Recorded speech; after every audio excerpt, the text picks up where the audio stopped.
Salut à tous les amis sérivores et cinéphiles. Alors aujourd'hui, et alors que je suis en vacances, je vous propose tout de même un peu de contenu et un peu particulier cette fois-ci. Je vous invite effectivement à un voyage nostalgique à travers les années 2010 avec mon classement des 10 meilleures séries de cette décennie. Comme pour les autres vidéos de ce top, avec le top 90 et le top des années 2000 que vous trouverez sur la chaîne, je tiens à préciser que ce classement est complètement subjectif, qu'il reflète avant tout mes goûts personnels et mes souvenirs de ces séries. Vous avez tout à fait le droit de ne pas être d'accord avec moi, bien entendu, et je serais d'ailleurs ravi de lire vos propres classements dans les commentaires.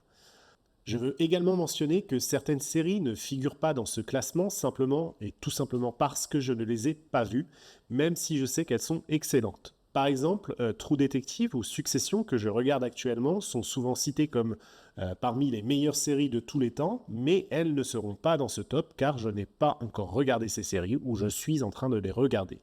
Alors sans plus attendre, commençons notre décompte des meilleures séries des années 2010.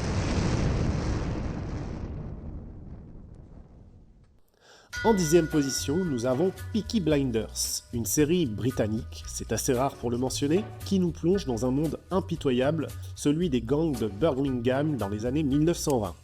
Le pitch est simple mais efficace. On suit la famille Shelby, dirigée par le charismatique et impitoyable Tommy Shelby, qui tente de faire prospérer son empire criminel dans l'Angleterre de l'après-guerre. Dans cette série, on a surtout un style visuel unique. La série réussit à capturer l'essence des années 20 avec une esthétique à la fois rétro et moderne. Les costumes, la musique, pop et la photographie, tout contribue à créer une ambiance incroyable et immersive. Mais ce n'est pas tout. La série brille également par ses personnages à la fois complexes et intéressants et son scénario plein de rebondissements. Cillian Murphy notamment, ou Cillian Murphy, je ne sais pas comment on dit, livre une performance magistrale dans le rôle de Tommy Shelby, un homme torturé par ses démons intérieurs mais déterminé à s'élever socialement quoi qu'il en coûte. Peaky Blinders a su se démarquer dans un paysage télévisuel déjà saturé de séries policières et de gangsters en apportant un souffle nouveau au genre en mêlant habilement drame familial, thriller politique et fresque historique. C'est une série qui ne ressemble à aucune autre et c'est pourquoi elle mérite amplement sa place dans ce top 10.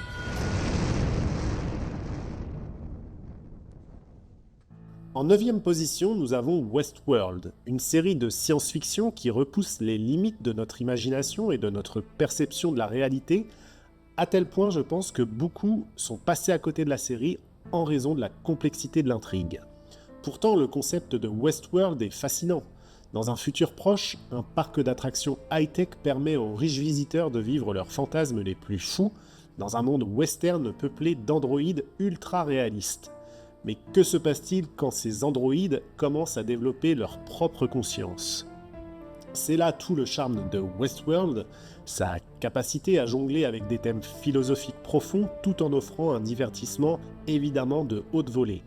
La série explore d'ailleurs des questions complexes sur la nature de la conscience, le libre arbitre, et ce qui définit réellement l'humanité. Et puis surtout, visuellement, Westworld, c'est un festin pour les yeux. Les décors somptueux du parc western contrastent magnifiquement avec les laboratoires futuristes où les androïdes sont conçus et programmés.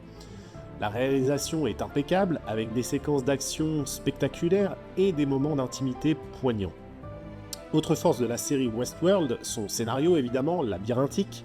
La série joue constamment avec nos attentes, nous faisant douter de tout ce que nous voyons.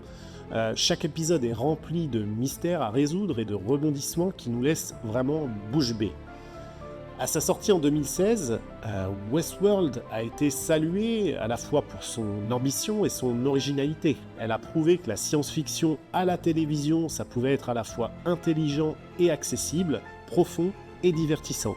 C'est une série qui vous fait réfléchir longtemps après le générique de fin, et c'est pour ça qu'elle mérite sa place dans ce classement, malgré le fait qu'elle n'ait malheureusement jamais eu de réelle conclusion. Peut-être un jour, espérons. En 8e position, nous avons Broadchurch, une série policière britannique, de nouveau, qui a redéfini le genre whodunit pour le 21e siècle. L'histoire de Broadchurch commence par un drame qui secoue une petite ville côtière apparemment idyllique, le meurtre d'un jeune garçon d'à peine 11 ans. Alors que deux détectives aux personnalités totalement opposées tentent de résoudre l'affaire, les secrets et les mensonges des habitants de Broadchurch commencent à refaire surface. Broadchurch est différente des autres séries policières avec une approche profondément humaine du drame. Plutôt que de se concentrer uniquement sur l'enquête, la série explore avec brio l'impact dévastateur du crime sur la communauté tout entière. Chaque personnage est soigneusement développé, avec ses propres motivations et ses propres secrets. La réalisation de Broadchurch est tout simplement magnifique.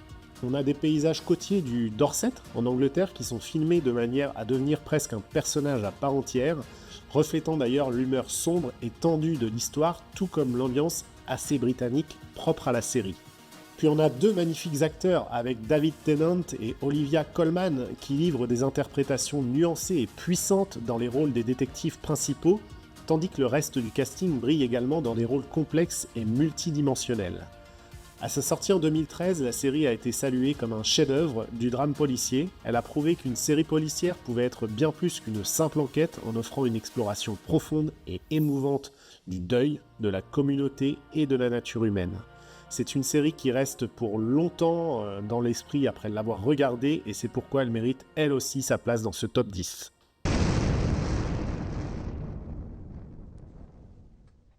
En 7ème position, on a donc The 100 ou Les 100 en français, une série de science-fiction post-apocalyptique qui a su se démarquer dans un genre pourtant saturé au cours des années 2010.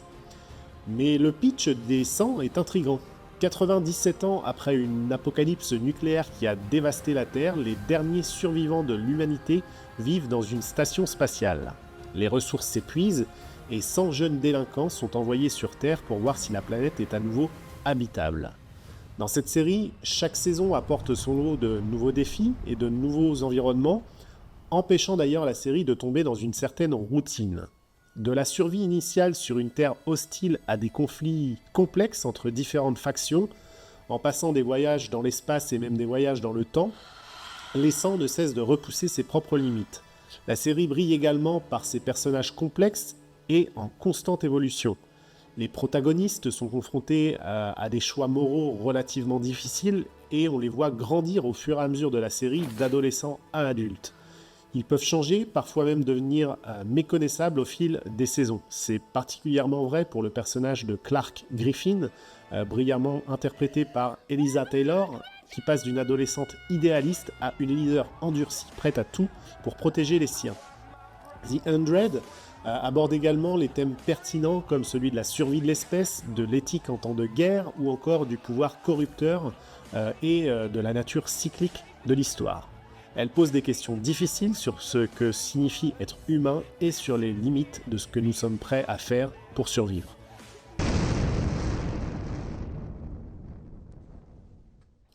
En 6ème position, nous avons Viking, une série historique qui nous plonge dans l'univers brutal et fascinant des guerriers nordiques du 8e siècle. Le pitch de Viking est simple mais efficace. On suit l'ascension de Ragnar Lothbrok, un fermier viking qui devient le roi mythique, le plus puissant de Scandinavie grâce à ses raids audacieux et à son ambition sans limite. On a une approche plutôt nuancée de la culture viking. Plutôt que de se contenter des clichés habituels, la série s'efforce de dépeindre les Vikings comme une société complexe, avec ses propres croyances, traditions et conflits internes. On y découvre non seulement les célèbres raids bien entendu, mais aussi la vie quotidienne, les rituels religieux et les luttes politiques des Scandinaves de l'époque. Certes, rien n'est parfait, il y a de nombreux problèmes de cohérence historique, mais les efforts étaient déjà louables à la sortie de la série. Visuellement, Viking est aussi un régal. Les paysages sauvages de l'Irlande où a été tournée la série servent de toile de fond spectaculaire aux aventures de nos héros. Les scènes de bataille sont chorégraphiées avec brio, capturant toute la brutalité et le chaos des combats de l'époque. Puis on a des personnages évidemment assez complexes, fascinants, bien développés, comme celui évidemment de Ragnar Lothbrok, interprété magistralement par Travis Fimmel, qui est un protagoniste charismatique et ambigu, à la fois héros et anti-héros. Autour de lui gravitent des personnages tout aussi captivants, comme sa femme guerrière Lagertha, ou son frère Rollo, torturé par la jalousie. Là aussi, ce fut une petite révolution dans le genre. Effectivement, Viking a apporté un souffle nouveau au genre de la série historique. Elle a prouvé qu'on pouvait raconter l'histoire de manière divertissante sans pour autant sacrifier l'authenticité historique. C'est une série qui vous transporte littéralement dans une autre époque, et c'est pourquoi elle aussi mérite sa place dans ce top 10. En cinquième position, nous avons Homeland, un thriller d'espionnage qui a redéfini le genre pour l'ère post-11 septembre et qui a brillamment repris le genre après le concept efficace de 24 heures chrono dont on a parlé dans la précédente vidéo. On suit ici Karim Mathison, un agent de la CIA souffrant de troubles bipolaires et convaincu qu'un marine américain libéré après 8 ans de captivité en Irak a été retourné et représente une menace pour la sécurité nationale. L'intrigue d'espionnage est haletante, et dans le même temps on a le droit à un drame psychologique intense. La série jongle effectivement habilement entre les complots terroristes à grande échelle et les luttes intérieures de ses personnages principaux. Le personnage de Karim Mathison, joué par Claire Danes, est l'un des plus fascinants de la télévision moderne. Son trouble bipolaire n'est pas traité comme un simple artifice scénaristique, mais comme une partie intégrante de sa personnalité, influençant d'ailleurs ses décisions et sa perception du monde. Sa relation assez complexe avec Nicholas Brody, joué par Damian Lewis, le marine suspecté, forme le cœur émotionnel de cette série, puis surtout Homeland brille également par son réalisme et sa pertinence. La série aborde effectivement des thèmes graves, mais d'actualité comme le terrorisme, la surveillance gouvernementale, l'éthique en temps de guerre, avec une nuance et une profondeur rarement vues à la télévision. Elle pose des questions difficiles sur la nature du patriotisme et les coûts moraux de la guerre contre le terrorisme. Pour retranscrire ça, à l'écran, la réalisation de Homeland est tendue et nerveuse, reflétant parfaitement l'état d'esprit paranoïaque du personnage principal de Carrie. Les scènes d'action sont intenses et réalistes, tandis que les moments plus intimes sont filmés avec une sensibilité qui permet de vraiment entrer dans la psyché. Bref, un must du genre à mon sens.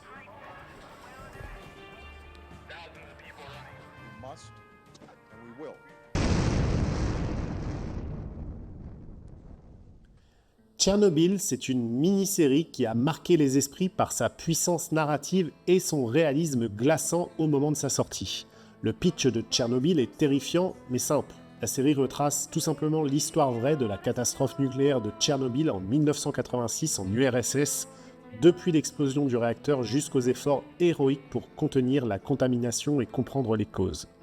C'est exceptionnel car la série a une attention méticuleuse aux détails historiques et elle s'efforce de recréer fidèlement non seulement les événements de la catastrophe mais aussi l'atmosphère oppressante de l'Union soviétique des années 80. Chaque aspect, des costumes au décor en passant par le jargon technique, contribue à l'immersion totale du spectateur dans cette période sombre de l'histoire. D'ailleurs, la réalisation de Tchernobyl est tout simplement magistrale.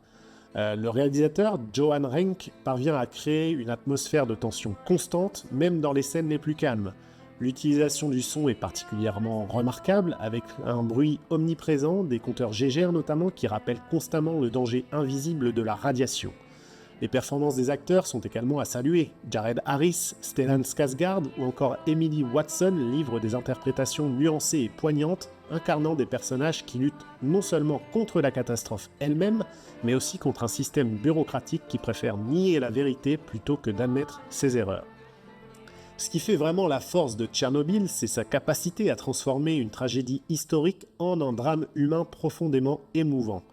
La série ne se contente pas d'ailleurs de raconter les faits, elle nous fait ressentir l'horreur, la peur et le courage des personnes qui ont vécu ces événements. Elle rend hommage au sacrifice de ceux qui ont risqué et souvent donné leur vie pour sauver d'autres personnes et empêcher une catastrophe encore plus grande. Tchernobyl aborde également des thèmes universels qui résonnent bien au-delà de son contexte historique spécifique. Elle pose des questions cruciales sur le coût du mensonge, le danger de l'arrogance face à la nature et l'importance de la vérité scientifique face au déni politique. Des thèmes encore sacrément en vogue 5 ans après sa sortie. D'ailleurs, à sa sortie en 2019, Tchernobyl a été unanimement salué comme un chef-d'œuvre télévisuel et cela vaut bien cette 4e place au classement.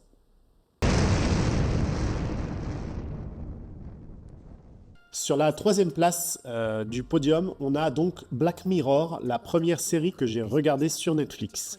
Il s'agit d'une série d'anthologie qui a redéfini la science-fiction télévisuelle pour l'ère numérique. On a effectivement un concept assez simple mais efficace. Chaque épisode présente une histoire indépendante, généralement située dans un futur proche, qui explore les conséquences inattendues et souvent inquiétantes des nouvelles technologies sur nos vies. Cette capacité qu'a la série à nous montrer un reflet déformé mais étrangement familier de notre propre société est fascinant et parfois même flippant. Le titre de la série, qui fait référence aux écrans omniprésents qui nous entourent, smartphones, tablettes, ordinateurs qui deviennent littéralement des miroirs noirs lorsqu'ils sont éteints. On a une écriture incisive et une vision souvent cynique de l'avenir. Chaque épisode est comme une petite bombe narrative qui commence par nous présenter un monde légèrement différent du nôtre avant de nous révéler progressivement les implications terrifiantes des technologies qui y sont présentées. Les thèmes abordés par la série sont variés et toujours pertinents. Réseaux sociaux, réalité virtuelle, intelligence artificielle, surveillance de masse, manipulation des souvenirs. Black Mirror pousse chacun de ces concepts à son extrême logique, nous forçant à réfléchir sur notre propre relation à la technologie. Et d'ailleurs, ce qui fait une autre des forces de Black Mirror, c'est sa capacité à renouveler constamment son principe. Chaque épisode est une surprise, tant dans son ton que dans son style. La série passe avec aisance du thriller psychologique à la comédie noire, du drame intimiste à la fresque dystopique. Cette diversité est l'une des raisons pour lesquelles Black Mirror reste fascinante saison après saison et malgré des épisodes moins bons que d'autres. En 2011, Black Mirror a immédiatement été saluée comme une série visionnaire. Elle a prouvé que la science-fiction télévisuelle pouvait être à la fois divertissante et profondément réflexive, nous offrant un miroir dérangeant de nos propres obsessions technologiques. C'est clairement une des séries qui s'est imposée comme l'une des séries les plus marquantes et les plus influentes de ces dernières décennies. Elle aurait pu sûrement être plus haut dans le top 3, mais les deux séries qui arrivent sont plus haut pour des raisons sentimentales qui me sont propres. Elles sont tout simplement chères à mon cœur, même si peut-être un peu moins pertinentes sur le fond que Black Mirror.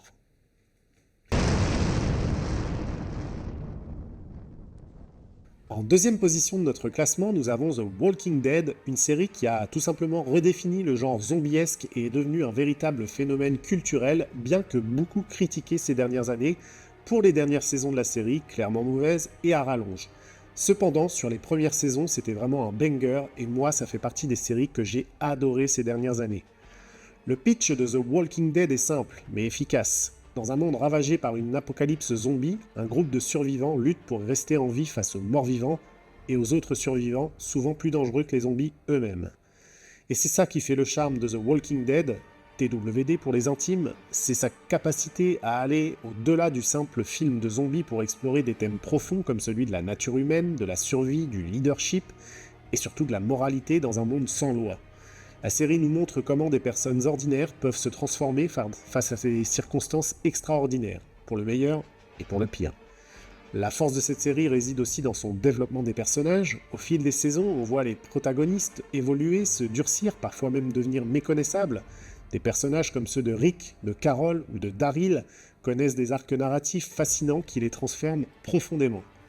La série brille aussi également par sa capacité à créer des moments de tension intenses et des scènes d'action spectaculaires, bien entendu. Les zombies, appelés rôdeurs dans la série, sont toujours une menace crédible, mais ce sont souvent des conflits entre les différents groupes de survivants qui génèrent les situations les plus dramatiques. The Walking Dead a également marqué les esprits par ses antagonistes mémorables. Des personnages comme celui du gouverneur ou encore de Negan évidemment sont devenus des figures emblématiques de la culture pop, incarnant différentes facettes de la cruauté humaine dans ce monde post-apocalyptique. Sorti en 2010, The Walking Dead a immédiatement captivé le public et est rapidement devenue l'une des séries les plus regardées de la télévision câblée américaine. Elle a atteint son pic d'audience lors du lancement de sa 5e saison, réunissant pas moins de 17 millions de téléspectateurs. La série a également reçu de nombreuses récompenses et nominations, notamment aux Golden Globes ou au Writers Guild of America Awards. Son succès a donné naissance à tout un univers avec plusieurs séries dérivées comme Fear the Walking Dead, The Walking Dead Dead City ou encore The Walking Dead Daryl Dixon. C'est clairement l'une des séries les plus influentes de la dernière décennie, qui a marqué toute une génération de téléspectateurs et moi en premier lieu, et si elle occupe la 2e place, c'est uniquement parce que la première place est évidente et ne pourrait être occupée que par cette série. Vous l'avez deviné. Je sais que vous l'avez deviné, c'est sûr.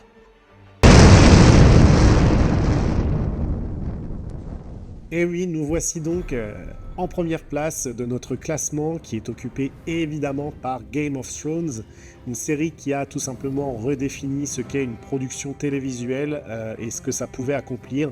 C'est devenu un véritable phénomène culturel mondial. C'est basé évidemment sur les livres de George R.R. Martin et ça nous plonge dans un monde médiéval fantastique, celui de Westeros, où plusieurs familles nobles s'affrontent pour le contrôle du trône de fer, alors qu'une menace ancestrale se réveille au nord. L'ampleur de son univers et la complexité de son intrigue rend cette série magistrale et extraordinaire à un niveau encore jamais vu jusqu'ici. La série jongle habilement entre de nombreux personnages et intrigues parallèles, créant un récit riche et rarement vu à la télé avant ça. Des Stark aux Lannister en passant par les Targaryens, chaque famille a ses propres motivations, ses secrets, formant une toile d'intrigue politique fascinante.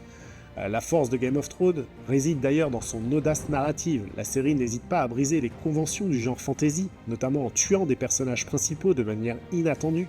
Cette imprévisibilité maintient les spectateurs sur le qui-vive, créant un suspense constant. Visuellement, Game of Thrones c'est exceptionnel là aussi. Avec un budget sans précédent pour une série télévisée, elle offre des décors, des costumes somptueux, des effets spéciaux dignes des plus grandes productions cinématographiques. Les scènes de bataille en particulier sont d'une ampleur et d'une qualité rarement vues à la télévision. Le casting n'est pas en reste, avec des vétérans comme Peter Dinklage ou Lena Headey, qui côtoient de jeunes talents comme Emilia Clarke et Kit Harington, formant un ensemble de personnages qui sont mémorables et complexes et qui appartiennent maintenant à tous à la pop culture. Les thématiques abordées, elles aussi, sont multiples, avec des thèmes profonds et universels comme celui du pouvoir et de ses corruptions, de la loyauté, de la trahison, de la famille, du coût de l'ambition. Elle pose des questions difficiles sur la nature du leadership et les sacrifices nécessaires pour gouverner. Bien entendu, quand c'est sorti, Game of Thrones a immédiatement captivé l'ensemble du public et la critique. Au fil des saisons, c'est devenu un véritable phénomène culturel en tant que tel, générant d'innombrables théories de fans, références dans la culture populaire et même un impact sur le tourisme via les lieux de tournage. La série a remporté un nombre incalculable de récompenses, comme celui de la meilleure série dramatique. Bref, c'est la série de la décennie, tout simplement, il n'y a rien d'autre à dire. C'est tout simplement le GOAT de l'univers télévisuel. Ça s'est imposé comme la série définitive. Elle a repoussé les limites de ce qui était possible à la télévision, tant en termes de narration que de production, et malgré une fin controversée, son impact sur le paysage télévisuel et la culture populaire est indéniable. Et la place de numéro 1 était évidemment inévitable. Voilà pour ce top 10 des séries des années 2010. J'espère que cette vidéo vous a plu, évidemment, et qu'elle vous a rappelé de bons souvenirs. N'hésitez pas à partager vos propres classements dans les commentaires et à me dire quelle série vous auriez ajouté ou retiré. Sachez aussi que vous trouverez sur ma chaîne 2 autres vidéos avec le même concept, mais pour les années 90 et 2000. Si elles ne sont pas encore publiées, ne vous inquiétez pas, ça va venir vite. Merci de m'avoir regardé et à bientôt pour une nouvelle vidéo.